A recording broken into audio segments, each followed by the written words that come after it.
how do you think the central bank will be affected by the present crisis? And also, how central banking is expected to change as a consequence? And what do you think the still baggy-hot and the fundamental of lender of last resort is valid as a guide to central bank? How do you see the future of central banking? Well, I think central banking will change. For the recent past, they have been in the fortunate position of focusing on inflation. Many of them have had inflation targets. The circumstances were favorable to their operations, and they found that they were in what the governor of the Bank of England once called the nice decade, a non-inflationary CE. I've forgotten what that bit of it was, but there were several factors that were favourable to the operation of inflation targeting, not least the Chinese manufacturing, which gave us manufactured goods at increasingly low prices and took the pressure away from central banks. So the circumstances were favourable. They seemed to deliver low inflation. There is also a fault in the system, primarily I think in the United States, where the Federal Reserve, at every sign of a hiccup, injected more liquidity or lowered the price of credit. And monetary growth from early in the 2000s was high in the US and in the UK and in other countries. And we had monetary growth of M3 of around 15% per annum. They were happy with that because the price target they were given was being delivered. It wasn't going into consumer goods, therefore it was going somewhere else, so we had an asset price bubble. Central banks have long debated, as you know, what to do about asset price bubbles, but a big lesson seemed to come out of the Great Depression, that you should leave them alone.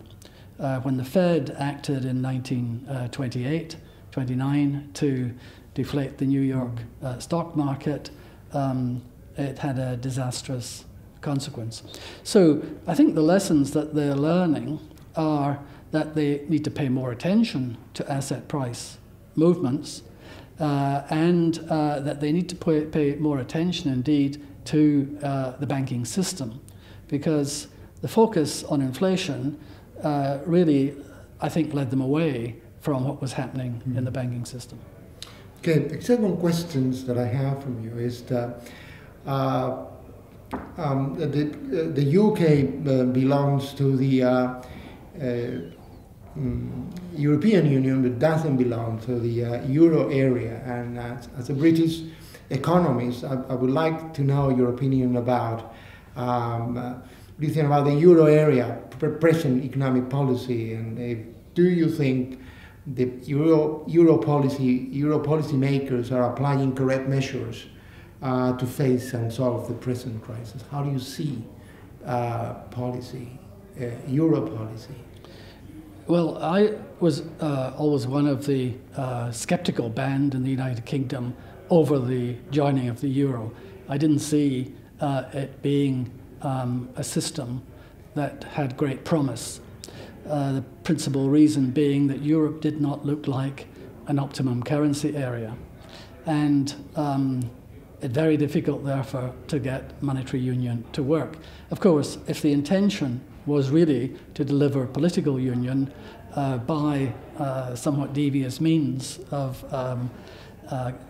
almost forcing a crisis on the system in order for their fiscal federalism to be achieved, who knows, that might be too skeptical.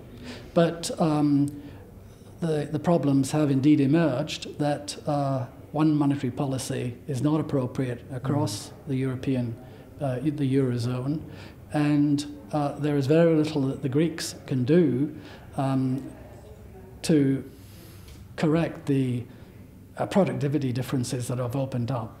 between Germany and some of the north and the south. It seems I can't see how Greece can survive in the Eurozone, and I don't understand the bailouts that are being offered.